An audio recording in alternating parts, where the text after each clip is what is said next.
Then we should be good in 10 seconds here. You got your water? Yeah, I got on water. I'm good to go. Good to go. Got JT's extra first shot. Ooh, we are ready. Yeah, we try to get the cameraman buzzed. We are on episode. I actually don't know if we should number it because I don't know when this will actually air, but another episode of DB Group, Real Talk. Obviously, co-host, we got Mr. Juan. Thank you. Fleitas. Thank you. And then who do we have today? Mr. Sharp. Looking good, Chris.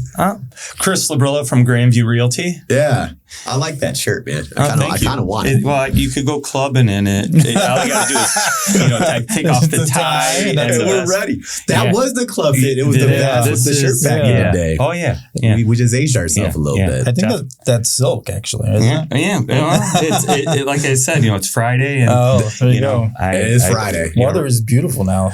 It's changed quite a bit. I want to age ourselves further. What clubs did you guys go to in the city? I remember Crowbar. I was Crowbar. I remember Crowbar. How old are you? I love I'm Crowbar. 38. So for me, it was like Republic, Crowbar. Those are all long gone. So I'm 54. Yeah. Crowbar had a great run. But I was at the beginning of Crowbar. Yes. That was when, clubbing. I was at the tail end. So when I was about 25 is when clubbing really got going places. It's the club district, though. Yeah. I mean, you had like the 5 they main had options right there. Tons of little clubs over there by Crowbar. So it's not just Crowbar. It was just a lot of clubs. I could just walk around the corner. But I had kids real early in life, so I didn't get a good amount of clubbing in. I started too early. That's my issue. I had too much fun. I admit. When I was clubbing. I was down Division Street, all the clubs. Always. Chromium. Or Spy Bar. I've been to Spy Bar for Chicago. Sure. I was there at the Talent Excalibur, then was Castle. Excalibur, now it's Latal. So. There's tons it of always places. changes, but it still stays the club environment in those areas. So. In those areas, it still is. Oh, yeah. You're living in the city now? I'm in the West Loop now. You would think I club. No chance you're going to see me at clubs. Unless I'm in Vegas. But I like bars and like just good restaurants. That's what I'm into. Chill vibe. Yeah. Yeah. There's a club actually like right down the street from me that the team goes to. I'm like, damn. Because I never want to see them out. Yeah. I'm like, get out of my hood, please. I don't want to see you stumbling around. If they had a club where you can smoke a cigar, I'd go to that one, but that's about it. Yeah. There's no smoking allowed. That's how I feel like in St. Charles, because I've got, 3 kids now that are drinking age. We don't like my wife. We don't want to see them or their friends. Yeah. So I don't want to see anybody. Yeah. So my wife and I are reserved to drinking on the patio. That's awesome. And for the suburbs, St. Charles and Geneva are actually super fun. Yeah. Oh yeah. I grew up in St. Charles. I've been living out there since the 70s. Okay. Oh, I didn't know that. Yeah. I went to St. Charles East High School. So you saw all the expansion. Oh yeah, and being a realtor, especially back when I started, when information wasn't at everyone's fingertips. Yeah. Being somebody who really understood the area was very key. I started as a buyer's agent. So, and back then there was a lot of corporate relocation too. There wasn't this where everyone works from home and you can work here. Stuff. Or you could live in another state. You just got to get on Zoom and this and that. Yeah. Companies move their people all over the place. Yeah. So when someone was coming in town, if you wanted their business, you had to know. You had to know. Yeah, you had to know. Man, everything's different. It's a little different. Yeah. That's when realtors actually like drove the client. Well, here's you always want to know, you not pretend, you want to, know the area, know what you're doing. Yeah. So, when I first started selling, there was no like GPS systems or you had to use a map. No, I had a flip phone. There was no smartphones or anything like that. So if someone was coming in from out of state and they were coming to look in St. Charles or Geneva, they always want to look in Naperville too. Everyone's told them you got to look in Naperville. You got to look in Naperville. Naperville's touristy. Well, and then it is touristy. But then all you got to do is take them over on Route 59 around lunchtime, and they're like, I'm I'm never living in Naperville. We're heading back out to St. Charles. That's a smart move. So, but back in the day, the people would call, they'd be flying in or something from Texas or something. Yeah. They want to see, 4 houses in Naperville, 4 houses in Batavia, 4 houses in Geneva, and 4 houses in St. Charles. Well, I'm going to start out in Naperville. Well, I don't know Naperville that good. There was no GPS, so I'd have to go and drive the day before they come out. I'd have to go and drive my route. But that's expertise. That's service. Yeah, that's service. But then the worst thing would possibly happen is we'd get to the first house or something, and they'd be like, you know what? We were talking about it. We don't want to see the next one. Let's go to the other house. But I only know how to go. You only know your route. Yeah, I only know my route. So luckily they're not from here, so it's okay. So they wouldn't know. They wouldn't know. But you have to drive through that community to get out. But how real estate has changed, like St. Charles has changed, or anything has changed from the time I came in the business. I think the technology changes and the change to the industry. I don't know if the next 20 some years will bring that amount of change to the industry, and unfortunately there's a lot of people in the industry my age who still are working with no GPS. I guess that is nuts. That is crazy. No, I'm not saying they're working no GPS. They just don't have the technologies level. They're still working the same old way. Yeah, you got. They're printing out the MapQuest like directions. Well, so then I and also back then, in DuPage County, you didn't schedule online and stuff. Obviously, your things. So it was their culture is you always schedule with the seller direct. So you'd have people in your car back in the day, and they're in the back seat, and it wasn't like today where you see a listing every 40 miles. Yes. There was all over the place. So they're like, what about that one? What about that one? What about that one? And I'm on my flip phone calling our staff back at the Remax, and they're going on MapQuest and talking to me on the phone. Where are you? Where are you? What corner? Okay, MapQuest. Okay, right. Oh, I missed the road. Oh. It's like a trucking route. That's awesome. It was, selling. I tell the agents that we work with now, selling back then was different. It was complete. I'd be like, driving home, and my wife's at home, and I told her I was going to be back, but my clients were late, and this wrong turns, this and that, and I'm going back to my house, but I'm freaking out because I'm afraid someone emailed me. Oh, God. And I don't have it on my phone. I don't have it on my phone. And my home computer doesn't get the office one. So I got to drive back to Randall Road to check my email. The luxuries we have today. DocuSign. All of it. I mean, doing something stupid like, I do it here too, right? We're signing our people would come out from like Buffalo Grove to St. Charles. Yeah. And, they'd want to make an offer on a house. And now it's Sunday at 4:00. Do people still use fax? Mm-hmm. Well, back then they did, but it was a mess. So now I'm jumping in the car and driving to Buffalo Grove on Sunday at 4 to have these guys do a contract.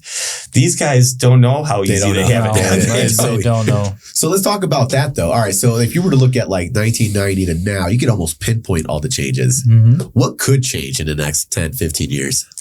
Oh, I think that... personally, I think that real estate's going to go more and more big box, so to speak. I'm more concerned of big. I'm more concerned about things, and I've been concerned about this for a long time. Is over time, as I feel like we're going to have another drop off in agents here with the tougher market. Sure. The older guys are getting out. Not as many young people are getting in, and that's going to lend itself for more of a hostile takeover from companies like Redfin, Zillow. To take over the little guys. Take over just the business, more market share. just more. Fair enough. More fewer players. Yeah, fewer players in it. And then they also, they have models to put people in business as realtors that they can get health insurance. They can, they have salaries, they have this and that. When I bring in a young agent, and, Linda, says to me, I'm too easy on these guys all the time because I had to weather the storm myself, but when you go and you make the commitment to work on 100% commission with no health insurance or anything, like I said, I've been doing this for 20 some years and I've got 5 kids. I've been self-insuring for that long. Yeah. We've been in the game just as long. Yeah. And, that's a tough sell on people. It's a scary sell. So with the lack of deals, right? People my age, I think if you've been through the financial crisis, the pandemic market, now this, would you not be looking at the industry and saying, I made my money? I think I'm gonna hightail it. I could see some people having that viewpoint. I'm addicted to this though. Well, I'm working until I have no choice because I have 5 kids, but I'm working until I'm 75, no doubt. I have no desire to retire. No, never. And you know what? My business partners and I talk about this all the time. They're way older than me. Yeah. And they're the same way. They're like, they're not retiring. Some will have to kick us out. Yeah, they live out of state. Yeah. But they still are working every day because as soon as you stop using this all the time, I think you're done. I agree. Yeah. I 100% agree. I mean, what are you going to do? You're going to take off to do what? You're going to go, grocery shopping. Bored. You're going to go to the cleaners. Right. Yeah. I mean, I guess you could golf all day, but you know what? I don't mind golfing, and I actually have a kid that is, he's going to be a freshman next year at St. Charles East, and he'll play on the golf team. Yeah. There's no way I could spend my whole being doing that. Yeah. And I like to golf. I really do. Right. And Juan and I have talked about this. Like, if the whole point is to like make enough money where you can, have no financial concern, buy a place on the beach, I could already do that. I have no desire to live that lifestyle. Yeah. Well, and I look at it as, first of all, you never have too much money. You'll never have enough. Anything can happen. And again, if any of my kids have a huge problem in life, if I stop working early, I won't be able to help them either, right. And stuff like that, How old are your kids? My oldest is 28. He's he lives in Dallas. He sells cybersecurity. He's got a really good job. He got into the tech field, and nice. That's amazing. He does real well with that. I've got a daughter that's graduating Elmhurst University this year. She's 22. She is going to she's graduating with psychology, but like all good kids, she's going to move home and continue school. So we keep paying. There you go. And she wants to finish like all good kids. She wants to finish up her nursing. Okay. So then when she has her nursing and psychology, she feels like she'll, hit the job market pretty hard. Yeah, she'll have a much higher pay scale. So I can agree with that. I've got a daughter that's a junior at ISU.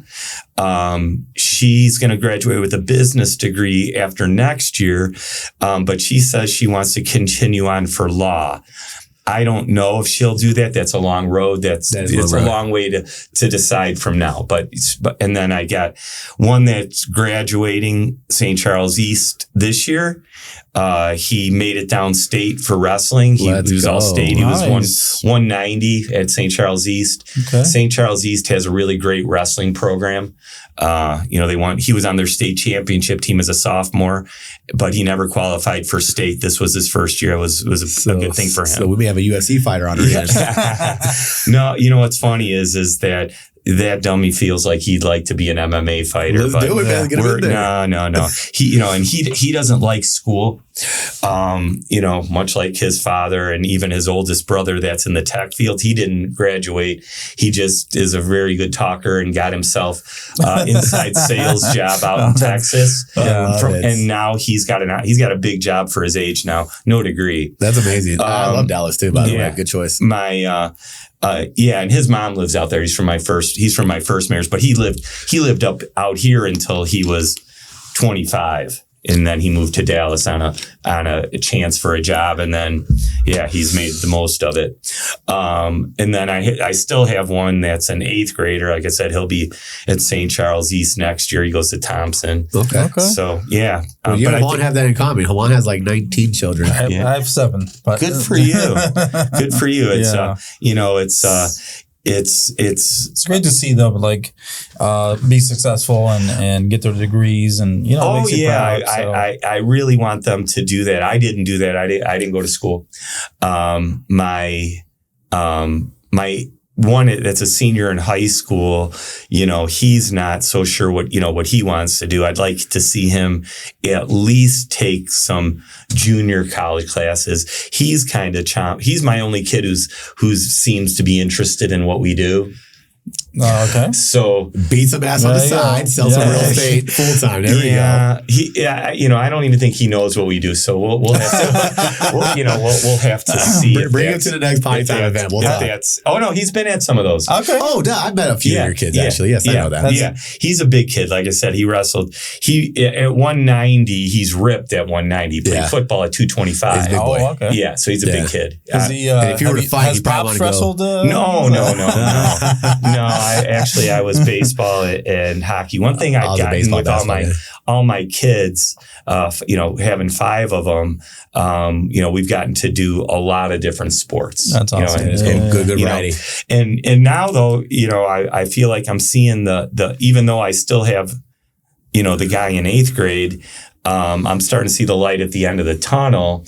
And, I feel like with my career, even though I've had, in my opinion, I've been able to, keep paying my bills and make a living in real estate, which, I think all realtors who are listening here know that that's a very small percentage of us that are able to make a career and support themselves. 71% didn't close a loan last year. Yeah, that's crazy. Yeah. So I feel like now, even though I'm, 54, I'm rededicating myself to my profession too, even though I've been an insane worker the entire time.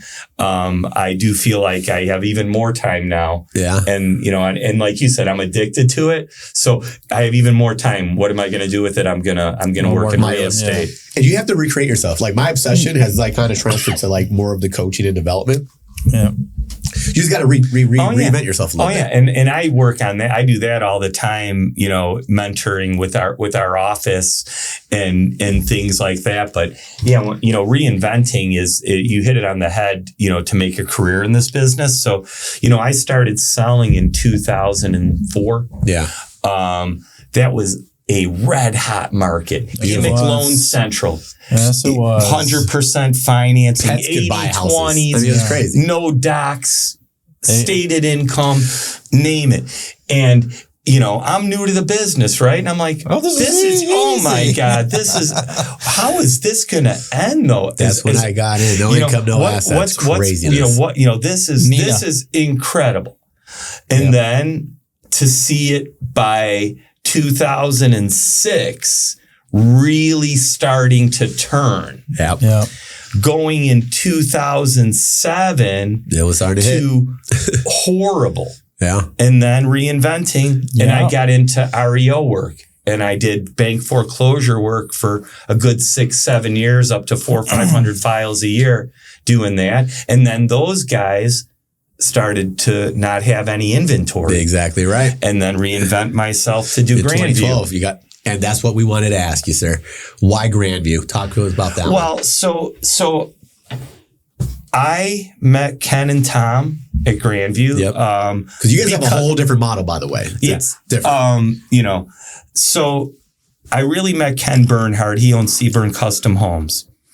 We called on him because in the financial crisis, me and my partners at Remax, we were doing anything we could to get money. Yeah. Anything. Yeah. So we came up with a program, a builder program.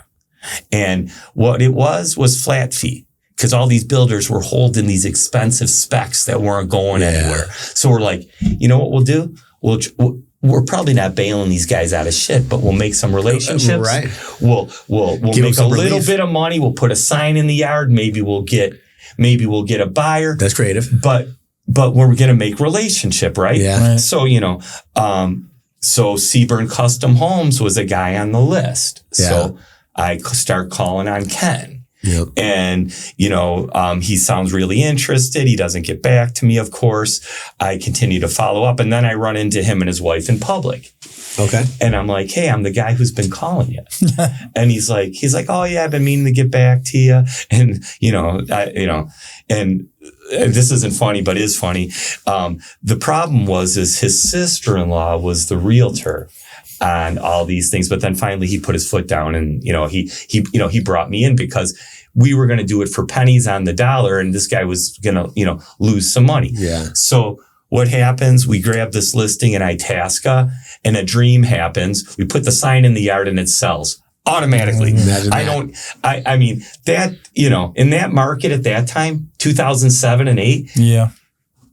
So it's a monster in Itasca and we sell it. So, of course, now this guy is excited. He's got like 14 houses houses and lots that he's fucked on. He's like, here. Oh, I'm sorry. I shouldn't have said it. Oh, whatever you want. So he gives me all the listings and I start to get to know Ken at this point. Yep. So then, him and I are sharing, bad stories, So, one thing I didn't elaborate on, before the financial crisis, my partners and I at Remax were also investing in building spec houses. Oh, wow. Oh, no. Bankruptcy city, at buddy. that time. Yeah. At that time. So we were partnering with builders and we were going in on different parade houses and we got stuck with so you guys were investing into this? Investing. Okay. So we got stuck with some parade houses and stuff. I personally had to file for bankruptcy in 2008. Something like that. Yeah. Because we were just, the banks were loaning everybody too much money. There was no way we could pay. I was in the same boat. So I mean, it was bad year for everybody. They're loaning me and my partner $1 million and we had nothing. But that's besides the point. But that's real talk right there. I mean, we're talking about just the ups and downs of this game. Yeah. So anyway, back to so Ken and I are, bonding over, he's got these freaking houses and I'm telling him I already filed for foreclosure and bankruptcy and things like that. And thankfully he didn't have to because, he circled the wagons and was able to make deals and stuff.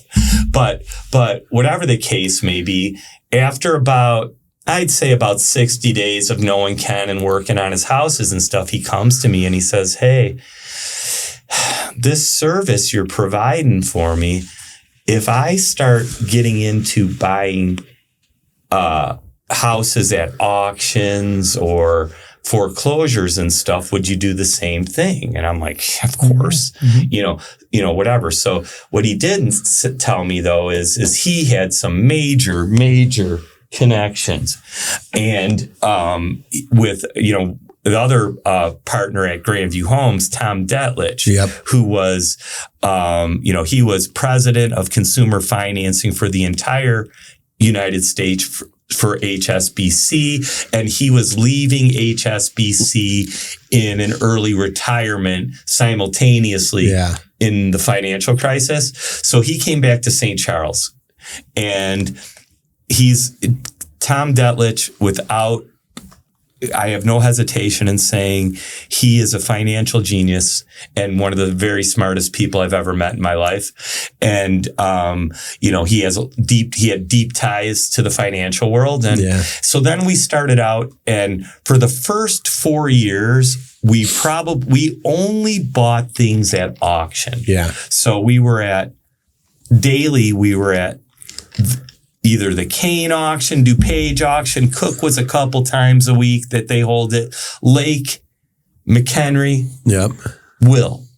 And every day they would send me lists, and at night, me and someone from their office would be valuing stuff, sending values back and forth. Yeah. And then in the morning, I'd go to my office real early because auction starts early. They would have people who were bird dogging houses. Okay.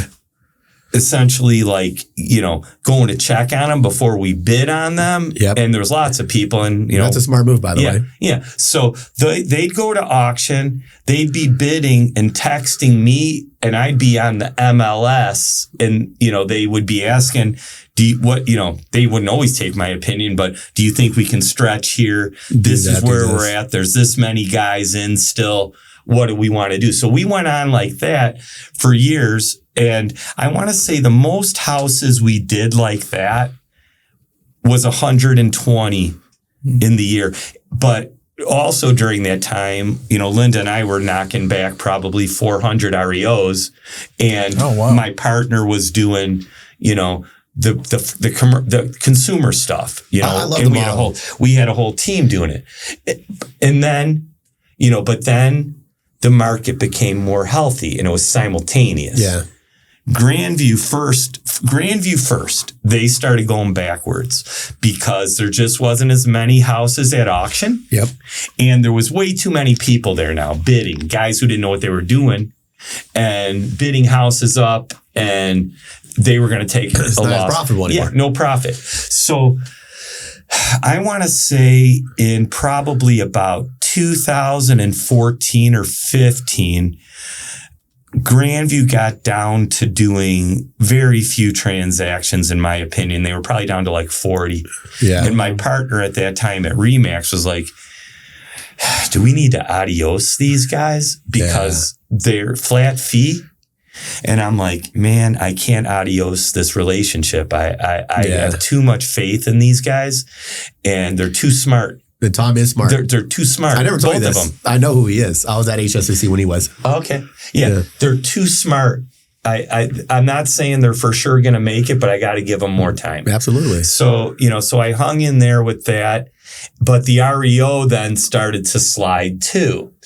And then I started getting back into selling some more traditional real estate with my partner and stuff like that. But, that's never really been, ever since I got into selling corporate real estate, that's not really been my cup of tea. But, I've got kids to feed, and, I'm a partner in this. I can't sit here and do nothing. Right. And plus I'm a workaholic, so I got to work all the time. So I started doing some of that. During that time frame, Grandview started to change their model. First thing, what they figured out was, and if, the term direct to seller purchase, we're one of the inventors of the direct to seller. Yeah. We're one of the first people doing it on a heavy basis. It was going on before. We're talking about buy your home for cash. Yeah. That was we're one of the first, direct to seller companies. So, so that was the plan, even though we didn't know that was going on a smaller basis with wholesalers and stuff. We had no idea. Right. But in our eyes, how do we get to the people? Now, there's not people who are in foreclosure anymore. Getting to those people, no. Yeah. We need to get to the people who have these problem houses that they don't want to list. Yeah. So we started out first doing, billboards on 294, and so we had very poor response to that. Then it started with who's our audience? And our audience, quite frankly, are people with a lot of equity in their house. Yeah. Who has a lot of equity in their house? people who are who own their house free and clear, people looking to move out of state in retirement, things like that, or people's children who are now they're disposing of their folks' house because they've now put their folks into assisted living or unfortunately passed. Parents who have let the house go, who have collected a lot of items at the house. So how do you get to them? We got to advertise, right? So then we started on cable access, kind of. And we, the demographic, people, what are people watching? Andy Griffith, Taxi. Target audience. Wheel of Fortune. What's the other one? Price Jeopardy. is Right. Yeah, Price is Right. I go over and visit my parents and Tom's on nonstop. But we're looking for the next place to market. And now also, there weren't nearly as many sharks in the water 3 to 5 years ago. The pool's heavy. Oh, the pool's heavy now. We've got stiff competition of people who sat up and noticed what we were doing. And now if you watch them, their advertisements are right behind ours on, TV, radio. I mean, we're on The Score, we're on WBBM, we're on GN. We're on, 2579 local. Okay. And now we're also purchasing, and we're doing the same thing in Ohio and Wisconsin. We're purchasing in Ohio and Wisconsin too. Beautiful. We started Wisconsin 2 years ago. And Ohio's most recent. Was Ohio a year ago, and we're about to open Grandview Realty in Wisconsin now to sell the houses that we're purchasing out there. Eventually, opening up a bit of a consumer division out there. So let's do a plug for Chris. If you're an agent that wants a piece of this, because I think your agents have a good opportunity to get listings and buyers. Right? Well, yeah. So, and actually, I am. I'm looking for some agents that like to work downtown Chicago and the North Shore. Okay. Right now, what we have are seller leads, good ones. JT, can we insert their logo? They're sellers that called us for cash offers. And, we don't advertise that we're looking for people with a lot of equity and this and that. We want everyone to call us because we want an opportunity to buy your house, because sometimes it does make sense. Even though, whatever the case may be, we want that opportunity. So then at Grandview Realty, our associate agents, they're calling on those guys and saying, hey, we understand that, we made an offer and it wasn't enough money where it made sense for you to sell us the house. Are you selling traditionally? Do we have the opportunity to also interview for that position? And that's smart. Now it's cross-selling. It's good. And, you've got myself, you've got Linda, you've got Chris Clark, and, we work heavily with these agents too. So there's a lot of mentorship. There's a lot of learning. It's, what though? It's a lot of work. And I think a lot of people get into real estate and they don't understand that you're going to do a lot of calling. They don't want to work. That's all those HGTV shows. It's just a half hour, you're rich. That's why 29% of us can support ourselves and the rest cannot. And you know what? This job isn't for everybody. It is not. That's a good point. It's really not. But I like that it's not. That makes us better. I think that the state in their testing and everything, it should be a far different curriculum. It should be educating them on what their life's going to be like and how to write good contracts and things like that. Instead of them needing to know what a special warranty deed is. It's nuts. Make money, guys. Make money. Chris, we've made it to the fun part. Yep. All right. So I hope you are thirsty, sir. We like to take some shots on Friday. We like to have some fun. I think we have a new and improved. Have we used this wheel yet? We have not used this wheel. I think it's brand new. All right. So yeah, the other wheel it seemed to just always land on the same question. Yeah. So hopefully this gets a better variety. And we have some penalty slots here where you take an extra shot. So I'm excited about that. So Chris, please do the honors.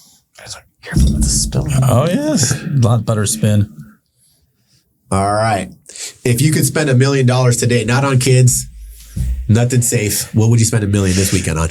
Well, I have to tell you though, I'm a minimalist. So I'm not, if I was fortunate enough to have that kind of money to spend one weekend on one weekend, I think I'd have to, if I have to spend it in a weekend, I probably would host a tremendously huge party in Vegas for all my really good friends. Like I'd rent out the penthouse up at or the whole top floor of some places and go from there. You're going to say buy more silk shirts and No. There we go. No, I'd throw a big party. Yeah, I said something similar the other week. I was like, I'll just do like a private jet to Vegas. When I was younger, I feel like I wanted a lot more things than I do now.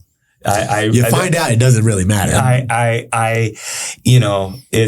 It's like, my wife makes fun of me. Like we'll do something like we'll go over to Fox Valley and we'll go to Macy's and, they're having their sales and this and that. And I'll pick up a bunch of things and then we'll be standing in line and I'm like, I don't want these. Who cares?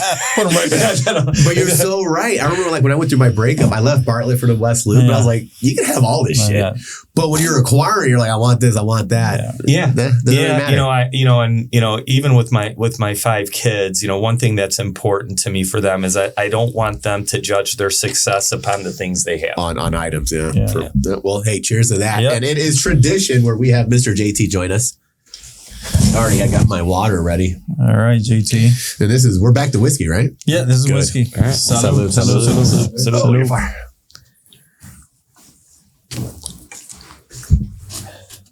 All right. That's an easy one. All right. Yeah, not too bad. All right, so let's do the next bid. Question number 2. You land on, if you could, let the world start your career over, how would you start it today in 2025? I honestly, by freak luck, in my opinion, because I had no direction on getting into real estate. I started out I came out of high school, didn't go to college. My dad was in manufacturing, had his own business. I spent 10 years working in the tool and die industry in manufacturing. Around that time, and it's funny that we're at this time in the United States right now. At that time, Bill Clinton changed the tariffs. Okay. And the economy was pretty good. And then what happened is everything we made here started to be made in China and places like that. My dad was really successful, so he was lucky enough to be able to retire. My dad's been retired since he's been like 55. That's amazing. He's, you ever watch The Sopranos? Uh-huh. You know who Junior is? Yeah. My dad is, my kids call him Uncle June. I'm 100% Italian. I just watched The Sopranos for like the first time 2 years ago. Yeah, it's awesome. Super late. So whatever the case may be. So then when he closed that, I didn't know what I wanted to do. So, housing was interesting to me, but someone's like, hey, you should start a home inspection business. So that's what I did. I started a home inspection business, and that was great. I mean, at first, but I didn't like it because it's too little of a hit each time and a lot of outside work and things like that. So, but whatever the case may be, it was a great thing though. I started the business and I got out and met as many realtors as I could. I threw lunches. I did this, I did that. And, Matt Combrink of the Combrink team. Oh, yeah. I got them through another buddy of mine as a client. Yep. And that's where it started. And I started I was still doing inspections, but then I heard through the grapevine that one of their agents walked off. I called Matt up and I said, hey, I want to become an agent. I want that spot. Well, that makes sense because he's been with RE/MAX for a long time. Yeah. So I went down to the NAR and I did the 2-week course. I got my license, and then I already had 3 kids. And the rest is history. Yeah. So I had to get going right away. So what I'm saying is I joined a team. I really think that if you're a new agent and you go to like Keller Williams, Remax, At Properties, Compass, what have you, you're a number over there. They give you a online tutorial and tell you to kind of figure it out. That's the plain truth.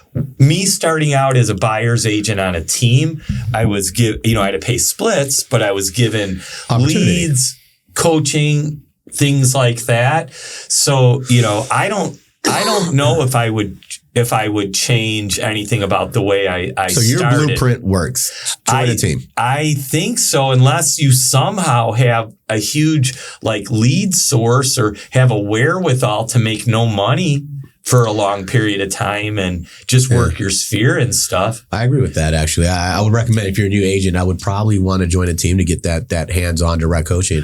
I would agree with that. And, so in real estate, I don't care what it is. And I think you'll agree with this about yourself.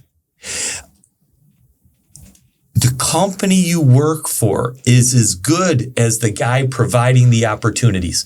That's it. So if you're right. If you're not getting opportunity where you're at, you got to look at where do I get opportunity? You can't be in this business without opportunity. I never thought about that way. If you don't know how to drive a Ferrari, you won't do all the things that the Ferrari can do. If you don't have the lead gen or the opportunity for people to where you're building, where you have something for them to build their business off of, it's difficult. It's difficult in this world because you're competing with the Redfins now. And everybody's a competitor, and you got some snakes, right? So you got everybody that's trying to just get your spot, take over. So it's a lot to battle with. We talk about this all the time because with cross country, we offer all these type of products that a lot of lenders don't offer. Yeah, and that's what keeps us here because we get calls every week. Hey, let's check out this company. And there are recruiters calling us all the time. But to his point, you know how to use all those products. So if you're here not utilizing it, then what the hell's the point? Yeah. Oh yeah. Yeah. We have people recruiting our agents all the time. Exactly. But I mean, my honestly, my take on that is I don't chase agents. I do not chase them. Yeah. There is, in my opinion, in this marketplace, there's very few, there's less opportunities to begin with. Yeah. And, if you're in a spot where you're being, provided opportunity, you got to really think about that. Yeah. I agree with that too. Yeah. I say a little bit meaner, I'll negotiate with terrorists, man. Be here or don't. Yeah. Well, as soon as see my experience in any of that, and I've been, managing agents since probably 2010. When Matt and I partnered, once you negotiate down, it never stops. It never stops. Where does it stop? They'll just keep coming to the well, and no matter how good they are, they at some point they don't understand that when the well's dry though. You're not profitable for me anymore at this. I agree with why that. would I? And sometimes it comes to the leadership. The leadership also has to take care of their people. So if you have an environment culture where people know they're being taken care of for good work, good effort, but at some point the well dries out. Yeah, and I can appreciate, we're in a different business on some of the thing because everyone who works, in my world's a 1099 employee. Right. So, my pay as when I was a field agent was more opportunity, not parties and and things like that. See, I personally, I want people who, there's different, administrative people and things like that. You know what? I believe that those are the people who deserve to have parties and luncheons and be recognized for, in office. Yeah. Recognized for, all the support and all the things that they do. Okay. I want agents that want to be there to make money, not to be. You should be in the field. Yeah, not to be worried about if whatever. If you offer a lunch. If this or that, it's this being a realtor is like being an LO. I mean, very similar. I don't know if there are very many more jobs that you need a thicker skin out there to. I love that you're saying that to survive it. True. And that's what I try to do with my agents too. I'm rough on those guys because you know what? It's rough out there. Yeah. We have a good cop, a bad cop dynamic. But you're absolutely right. You need thick skin, man. You can't be sensitive, and you just got to be able to just. Okay, Chris. Do it, man. Let's do it. We'll take the second one. Let's do it. Oh shit! Cheers, brother. Cheers. Yep. Let's do it. All right. Thick skin necessary. All right. Last one. Spin again, spin sir. again. Yeah. That's a good spin. Let's go. That was on most embarrassing story. In life or in real estate? First thing that comes to your mind. First thing that comes to my mind. You're like, He has like 10 things. Let me think of which one I want to talk about. Well, here. I'll tell you my most embarrassing real estate story. Okay. So, new in real estate, my very first year, I get these clients coming in from Florida, and they want to buy a new construction house in Batavia. Slam dunk. At this time, 2005, there's tons of new construction, higher end houses. Yeah. They want to spend $500,000. I'm new. Mm-hmm. They want to see these two houses in Batavia next door to each other. Yeah. The builder has them poorly marked. We walk through both houses and the wife's like, how much is this one? And I said, this one looks like it's $459.9. I love this. I want to buy this. I got to have it. Full price offer. What, I'm new in this. I'm like, nice. I'm like, yeah. I got this one. Oh, yeah. Forget home inspections. This is like an $11,000, $12,000 commission layup. I'm on my flip phone calling my wife. That silk shirt. I'm like, yeah, this is the way. Yeah. The guy comes, meets me at the office. We put the whole offer together. I fax it over to Doug Vandermark, and I go off on my merry way. I'm like, this is a layup, full price. Yeah. Doug Vandermark calls me up, and he's like, hey. I'm like, hey, Doug. Cool, right? I said, how soon are you going to have the signed contract? He goes, what do you mean? I go, well, I sent you a full price offer. Yeah. He goes, that was the house next door. This one is $650. Oh, shit. Wow. So then I had to call the client. Needless to say, they fired me. No way. Oh, yeah. Oh, yeah. They so that was layup gone. That was highly, that was a highly embarrassing story in new real estate. And those stick with you. Yeah. And then going to, you're out the money, of course, at that time, which was very, very huge for me. But then also needing to explain to my bosses what the hell happened. And that these people are no longer working with us, period. Shit. And that's a good embarrassing story. Sheer embarrassment. So, yeah. Well, shit. So, yeah. Cheers to that. All right. Salud. Oh, my gosh. Well, thank you for doing this. We got 3 spins in. Yeah. 3 shots in. Yeah. Chris, what do you have coming up? Anything that you want to share? Well, one of the things that we do, and we partner with, the DB group on it, we do adoption events for Anderson Humane. Love it. We do twice a year. We've got one coming up in Easter here. April 12th, I think, right? April. It's that Saturday, yeah. Yeah, okay. Yeah. April the 12th at the Grandview office. In Geneva.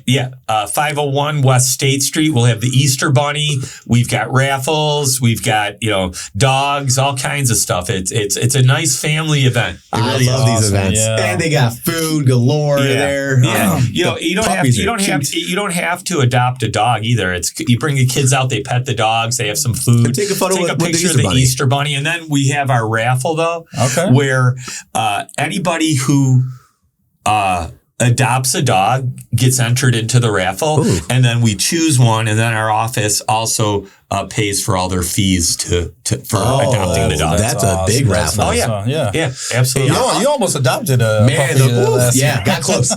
Michelle Argueta did though. Oh, she did? She did. Oh, yeah. I didn't know that. It's hard to say no. Oh yeah. I strategically now go late. Yeah. I was like, hopefully all the cute ones are gone, but they're all cute. We look, we have 3 dogs, and every time they have any kind of event going on with puppies, I'm like, no, you guys are not going. No, We're down to 2 dogs, but we've had as many as 4 at a time. So. Well, we have a cat too. Dogs. We got 3 dogs and a cat. So love dogs.